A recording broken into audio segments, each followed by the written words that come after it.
दोस्तों ये कहानी है 2011 की, जब दिल्ली के रामलीला मैदान में लाखों लोग सरकार के खिलाफ खड़े थे। 4 जून ये रामलीला प्रांगण में जो ये आंदोलन हुआ है, ये भी एक हिस्ट्री में लिखा जाएगा। चाहे अन्ना हजारे रहे नहीं रहे, लेकिन मशाल जलते रहेगी। इन लोगों में थे अन्ना हजारे, अरविंद केजरीवाल, किरण बेदी और बाबा रामदेव जैसे लीडर्स जो सिर्फ एक ही नारा लगा रहे थे, जिन्होंने पूरे देश के ऊपर डाका डाल करके देश विदेश में 400 लाख करोड़ रुपए की संपत्ति जमा कर दी, जिसको हम काला धन की संज्ञा देते हैं। देश के बाहर जो धन जमा है वो तो देश में आना ही चाहिए। You are now seeing again coming together of the civil society against corruption. One through black money, stashing money away to bring that back. The other through the legal system.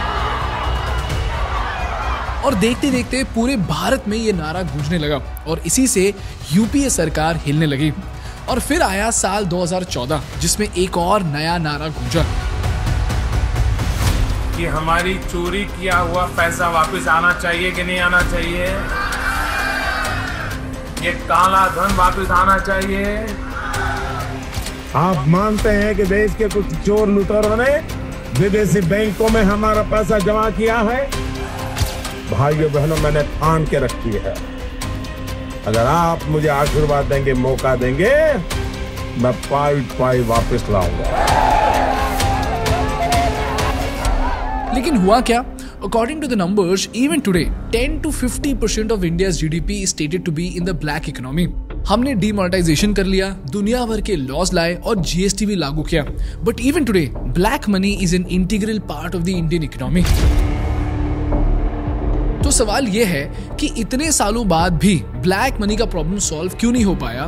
पिछले 70 सालों से जो पॉलिटिशियंस ब्लैक मनी को लाने का वादा कर रहे थे, वो वादा कभी पूरा क्यों नहीं हो पाया? And are we just being fooled by politicians और is work really being done? ये मध्यम वर्ग के लोगों का शोषण किया है, उस शोषण को रोकने के लिए हमने इतनी बड़ी लड़ाई को छेड़ा।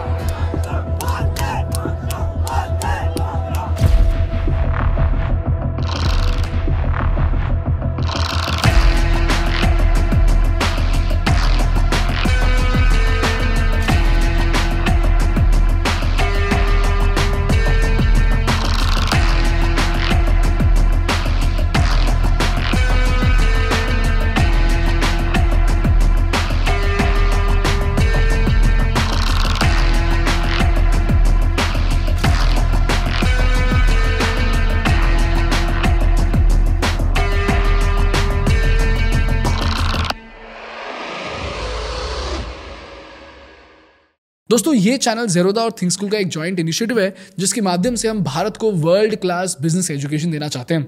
तो अगर आप भी बिजनेस सीखना चाहते हो तो प्लीज़ हमारे चैनल को सब्सक्राइब करो। आपके लिए तो ये लाइक और सब्सक्राइब फ्री है, लेकिन हमारे लिए ये बहुत बहुत ज़रूरी है। दोस्तों सबसे पहले ये जानते हैं कि ब्लैक मनी और ब्लैक इकोनॉमी आखिर होती क्या है।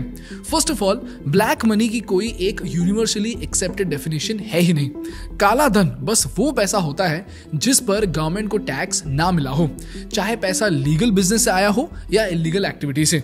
अगर गवर्नमेंट को उसके बारे में पता नहीं है, अगर गवर्नमेंट को टैक्स नहीं मिला, तो उस इनकम को ब्लैक इनकम माना जाएगा। तो black money is basically unreported plus untaxed plus unregulated income. और इस ब्लैक मनी के दो मेन सोर्सेज हैं। पहला है शैडो इकोनॉमी और दूसरा है ब्लैक इकोनॉमी। शैडो इकोनॉमी मतलब वो सारे इकोनॉमिक एक्टिविटीज जो सरकार के रिकॉर्ड में नहीं आते, जैसे किराना शॉप्स बिना बिल के सामान बेचते हैं। तो ये काम तो लीगल है, लेकिन इसमें सरकार को टैक्स नहीं दिया गया, तो ये भी शैडो इकोनॉमी का हिस्सा है। और ब्लैक इकोनॉमी क्या होता है? ब्लैक इकोनॉमी में smuggling, drug trade, corruption, betting, human trafficking जैसे इलीगल काम होते हैं। सो इन सिंपल वर्ड्स, हर black economic activity shadow economy में होती है, लेकिन हर शैडो इकोनॉमिक एक्टिविटी ब्लैक नहीं होती। अब अगर आप भारत को देखोगे तो भारत में 82% लोग इनफॉर्मल यानी अनऑर्गेनाइज सेक्टर में काम करते हैं।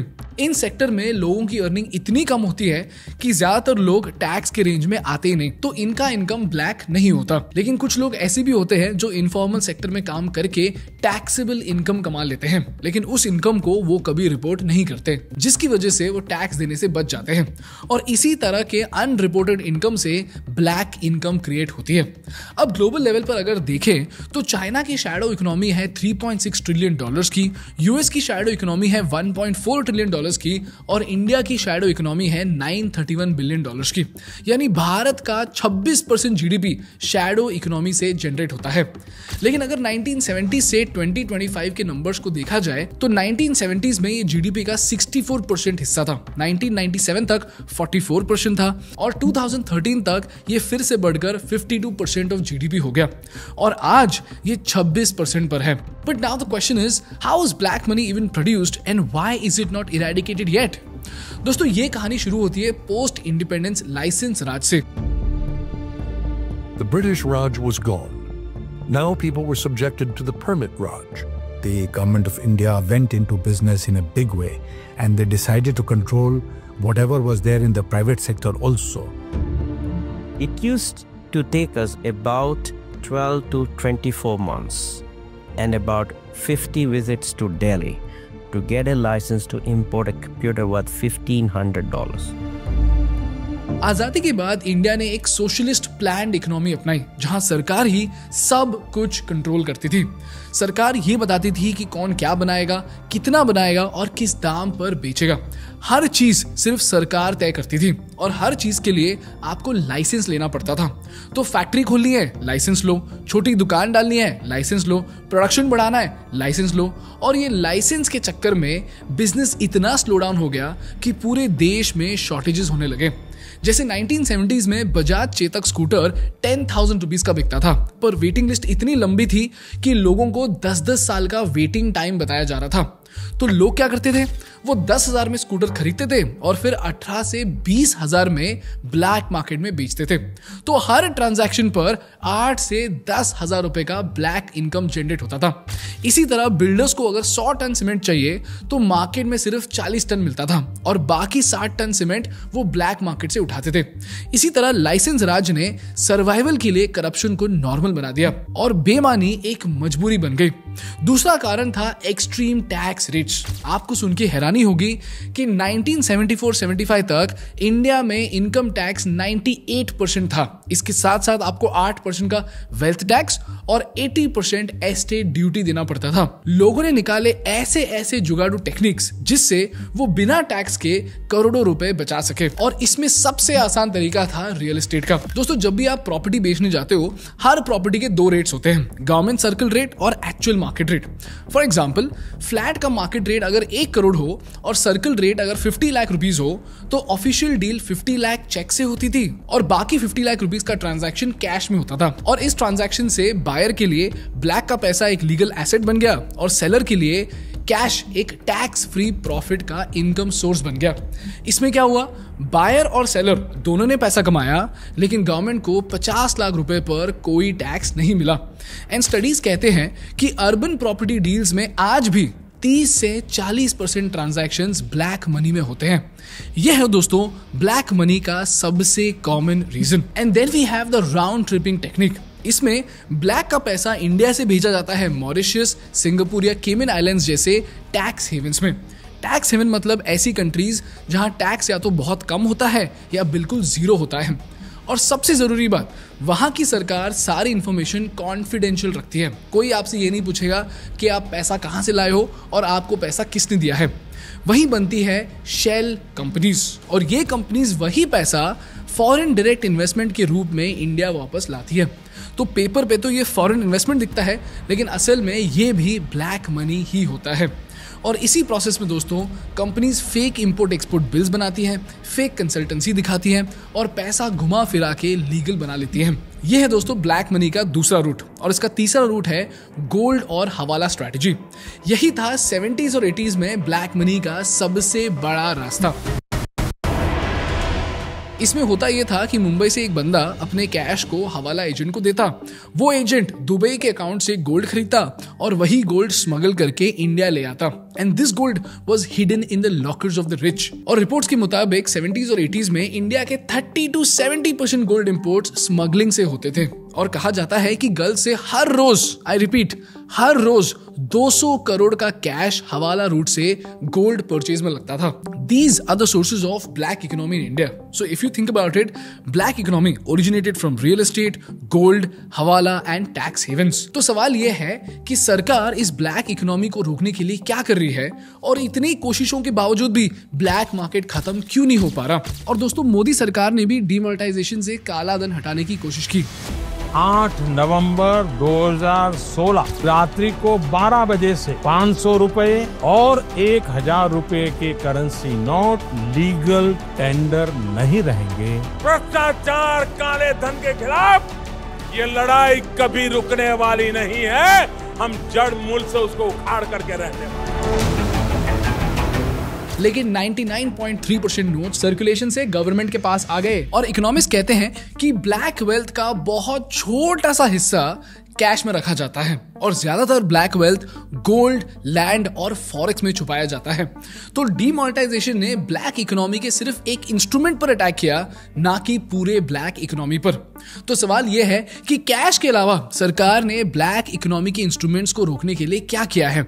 दोस्तों, 1962 एंड 1968 में सरकार ने गोल्ड कंट्रोल ऑर्डर और गोल्ड कंट्रोल एक्ट लाया और इससे गोल्ड बार्स और गोल्ड कॉइन्स रखना इलीगल हो गया एंड द रिजल्ट, स्मगलिंग घटने की जगह बढ़ने लगा। इनफैक्ट आरबीआई के 1971 रिपोर्ट के हिसाब से 30 to 70% गोल्ड स्मगलिंग के जरिए भारत में आने लगा। और फिर आया foreign exchange regulation act of 1973, जिसकी वजह से फॉरेन करेंसी भेजना या लेना बैन कर दिया गया। और इस ओवर रेगुलेशन के चक्कर में पता है क्या हुआ, हवाला नेटवर्क 3 से 4 गुना बड़ा हो गया। So long story short, whenever the government tried to impose a lot of restrictions on the black economy, smuggling and black economy only got boosted. In fact gold और फॉरेक्स बैंक्स ने एक पैरेलल फाइनेंशियल सिस्टम खड़ा कर दिया। तो सवाल यह है कि आज की मोदी सरकार ने ब्लैक इकोनॉमी को रोकने के लिए डीमोनेटाइजेशन के अलावा क्या कदम उठाए हैं। दोस्तों, मोदी सरकार ने ब्लैक इकोनॉमी को रोकने के लिए बड़े बड़े कदम उठाए हैं। जैसे गवर्नमेंट ने राउंड ट्रिपिंग को रोकने के लिए मॉरिशस, साइप्रस और सिंगापुर के साथ DTAA अमेंड किया, यानी डबल टैक्सेशन अवॉइडेंस अग्रीमेंट को अमेंड किया। और जैसा कि हमने देखा, पहले क्या होता था, लोग 100 करोड़ रुपए मॉरिशस लेके जाते थे, वहां 0 टैक्स लगता था और वही पैसा इंडिया लेके आके वो इन्वेस्ट कर देते थे।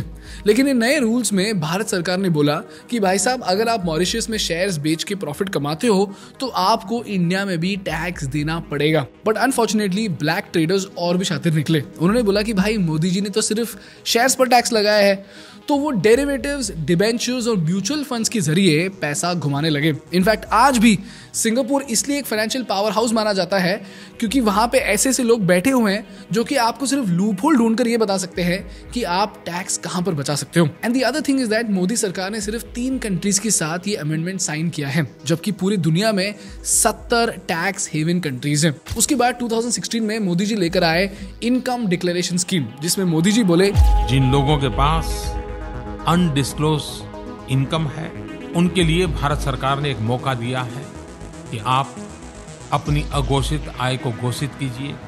मैंने ये भी वादा किया है कि स्वेच्छा से जो अपने मिल्कत के संबंध में, अघोषित आय के संबंध में सरकार को अपनी जानकारी दे देंगे तो सरकार किसी भी प्रकार की जांच नहीं करेगी। So no jail, no case and no prosecution. Income declaration scheme में 65,000 करोड़ निकले, लेकिन ब्लैक इकोनॉमी इससे कई ज्यादा बड़ी थी। अब आती है दूसरी स्कीम, बेनामी ट्रांजैक्शंस एक्ट। बेनामी ट्रांजैक्शंस एक्ट असल में 1988 में बना था, लेकिन 2016 में उसमें अमेंडमेंट करके उसके एनफोर्समेंट को और भी स्ट्रिक्ट और स्ट्रॉन्ग किया गया। तो जैसा कि हमने देखा, पहले लोग अपना ब्लैक मनी रियल एस्टेट में पार्क करते थे, तो वो प्रॉपर्टी लेते थे और फिर प्रॉपर्टी को ड्राइवर, नौकर या रिलेटिव के नाम पर ट्रांसफर कर देते थे।